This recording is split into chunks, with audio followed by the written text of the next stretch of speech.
Desde el sábado pasado a la tarde hasta acá, prácticamente las noticias tomaron un único contenido, ¿no? Las de interés general, y tenía que ver con el anuncio de la detección por parte del Grupo de Vigilancia Epidemiológica de nuevas variantes del coronavirus SARS-CoV-2 aquí en Uruguay.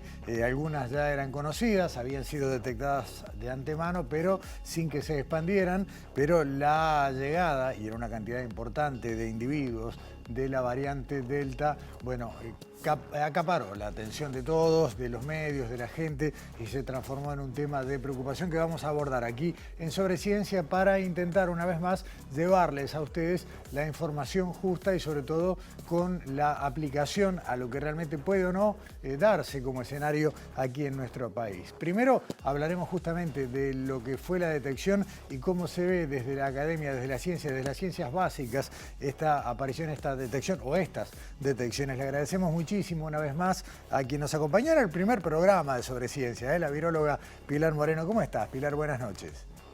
Gustavo, buenas noches y gracias por la invitación. Gracias a ti nuevamente. Pilar, ustedes prácticamente no tienen tregua en el grupo de vigilancia, están recibiendo muestreos todos los días y haciendo lo que es la secuenciación para detectar las diversas variantes. ¿Sabían que la Delta iba a aparecer tarde o temprano? Sí, exactamente. En realidad era algo que esperábamos que sucediera y bueno, y parte del objetivo del grupo es hacer esta vigilancia genómica en tiempo real, o sea, poder saber a medida que van ingresando, en este caso, a la gente que venía del exterior, poder saber qué era lo que sucedía y qué variantes podían entrar. Lo que sí quizás nos sorprendió es ver la gran variedad de variantes y en el número de personas que las encontramos, pero lo cierto era algo que esperábamos que en corto plazo sucediera. Está bueno aclarar que las variantes están las que no generan ningún tipo de atención especial, después están las de interés y las de cuidado, no me acuerdo la expresión exacta, pero digamos las que tienen un peligro potencial. Exacto. Están las variantes de preocupación que son las que mencionabas. En realidad, básicamente, el virus muta como parte de su naturaleza, o sea, parte de la naturaleza está mutar. No es que muta para ser mejor, simplemente muta. En este proceso de mutación se generan variantes que probablemente sean defectuosas por esas mutaciones y se extingan. Otras mutaciones al virus no le causan nada significativo, sigue como está. Y algunas otras variantes le pueden dar alguna ventaja, como por ejemplo ser más transmisible. Claro. En este caso, cuando alguna mutación parece conferirle alguna capacidad extra al virus, hablamos de variantes de interés, porque suponemos que puede tenerla, pero no lo tenemos aún probado.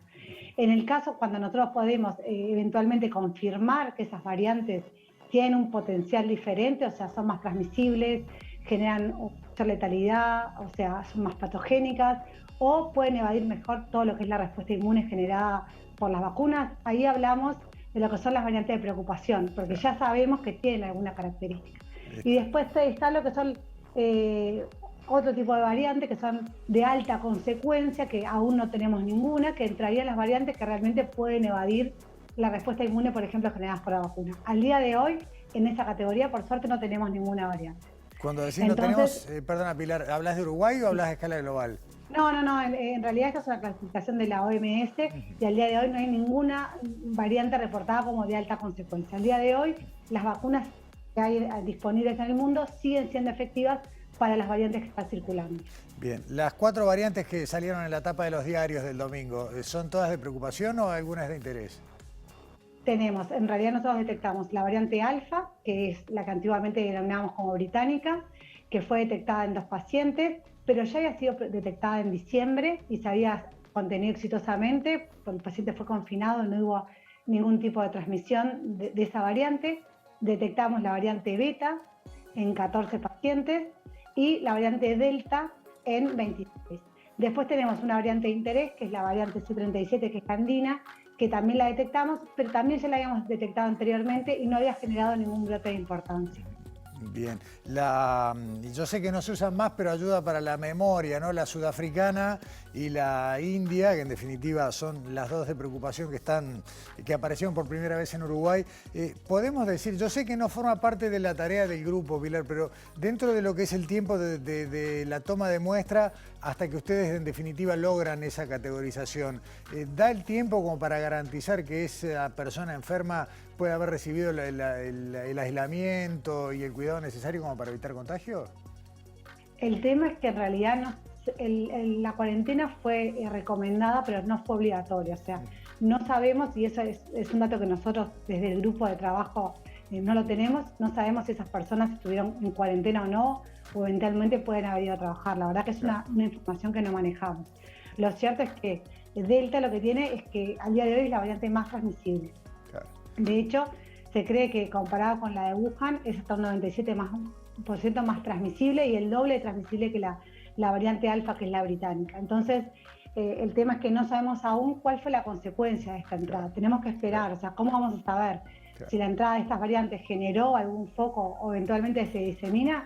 Y con el tiempo. O sea, básicamente vamos a seguir trabajando, vamos a seguir evaluando muestras, en los muestreos habituales que hacemos semanalmente, para ver qué es lo que sucedió realmente con estas variantes que ingresaron al país. Del sábado para hoy, que yo sé que no ha pasado mucho tiempo, pero ustedes, como decíamos, no se detienen. ¿Ha habido alguna otra detección de alguna de estas 4 variantes? No, los resultados que hay hasta ahora son los que ya se presentaron.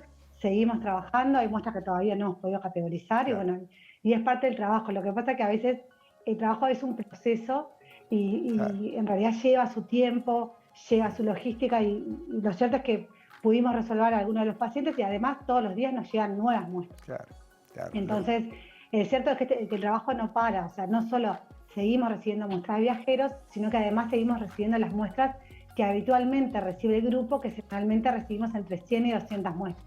Ahora con el descenso de casos en realidad estamos recibiendo menos, pero la idea es poder seguir la evolución y bueno, y ver cómo es la dinámica de la variante Delta en un contexto de amplia diseminación de P1. Y creo que este es un caso particular de Uruguay, que vamos a tener un país con alta tasa de vacunación, con una circulación amplia de P1 y con la entrada de Delta tenemos que ver qué es lo que sucede y es parte de los estudios que vamos a hacer en el correr de las semanas que vienen. Pilar Moreno, por ahora te agradecemos una vez más tu tiempo y tus explicaciones. Y bueno, seguimos hablando ahora de variantes, pero desde otro punto de vista. A ti, una vez más, muchas gracias. Muchas gracias a ustedes por la invitación. Buenas noches. Y vamos a hablar de lo que se puede esperar en cuanto a la evolución de la pandemia desde una mirada clínica. Y le agradecemos mucho al infectólogo Fabio Grill, quien se desempeña en el Hospital Maciel de Montevideo, para abordar esta mirada. Fabio, ¿cómo estás? Bienvenido y buenas noches. Hola, buenas noches a todos, gracias por la invitación. Gracias. Me toca hablar después de Pilar, es muy difícil hablar después de Pilar, eso no vale. Está bien, pero vamos a hablar en todo caso de la otra mitad del asunto, ¿no? Como decíamos al principio, una mirada desde la ciencia básica y a vos que te ha tocado, como muchísima gente de la salud, estar en la trinchera, ¿no? Bien, bien. Sí, bueno, esto de la Delta siempre agrega una preocupación, ¿no? Porque evidentemente uno escucha lo que está pasando en otros países donde ha sustituido prácticamente a las variantes circulantes, las cepas circulantes, datos como la mayor contagiosidad, que acorta los periodos de incubación, podrá haber alguna dificultad en el diagnóstico, etcétera, etcétera. Esto preocupa a todos, evidentemente, porque nosotros recién estamos saliendo de una ola que fue muy dura para nosotros, ¿no? Es decir, nosotros en 2 meses tuvimos una circulación de casi 4.000 casos por día, una mortalidad de 60, 70 personas por día, algo inédito en nuestro país y a pesar de que nosotros nos fuimos preparando, eso nos costó mucho asimilarlo y entenderlo. Por lo cual, si las noticias que vienen de Europa, las últimas, hace que nos preocupemos, evidentemente. Pero tenemos que tener ciertas connotaciones. Primero, que el Uruguay lo agarra con un grupo de vacunación un porcentaje muy alto, ¿no? Es decir, con un 60% de la población que ahora, recordemos que la mejor protección para la variante Delta y todas aquellas que van a ir surgiendo, porque esto aparentemente es imparable hasta que ese virus encuentre su nicho y su persistencia endémica, la mejor vacuna es seguir lavándonos las manos, usar tapabocas y manteniendo distanciamiento. A pesar de que estamos cansados, todo el mundo cansado, todo el mundo está deseando volver al mate, del abrazo y vemos lo que pasó en Europa ahora con el verano y queremos salir de vacaciones y volvemos con todo el mundo enfermo. Es decir, es verdad que es cansino, pero la mejor vacuna sigue siendo la misma para Delta y las súper virulentas que pueden venir. Por lo cual, ese es el primer reclamo que tenemos que hacer. Está, Fabio, y casi en un juego de palabras redondo, ¿no? Pero la mejor vacuna también es la vacuna. Seguro, seguro. Todos nosotros tenemos que vacunarnos.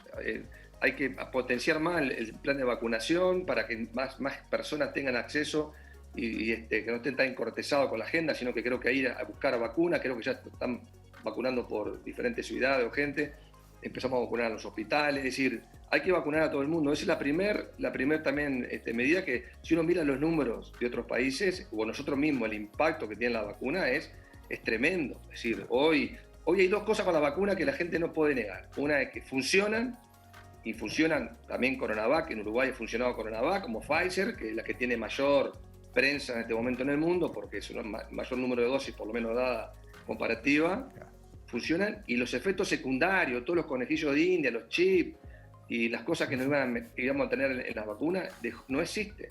Por lo cual hoy nosotros podemos mirar de forma retrospectiva después de 400 millones de dosis y decir, no es un problema. Por lo cual la excusa de la experimentación ya no es una excusa válida, la excusa de que las vacunas no funcionan, con toda la historia de vacuna y con esta, funcionan. Y hay que vacunarse, y los que no se han vacunado tienen que vacunarse. La mejor manera de combatir este tipo de noticias que no queríamos tener. Fabio, vos mencionabas hace un rato los problemas que ha generado esta cepa en Europa y también había alguna diferencia, porque si bien en Europa la vacunación ha sido buena mayoritariamente, aún así nuestro esquema de vacunación todavía nos da más fortalezas ante esto, ¿no? Totalmente.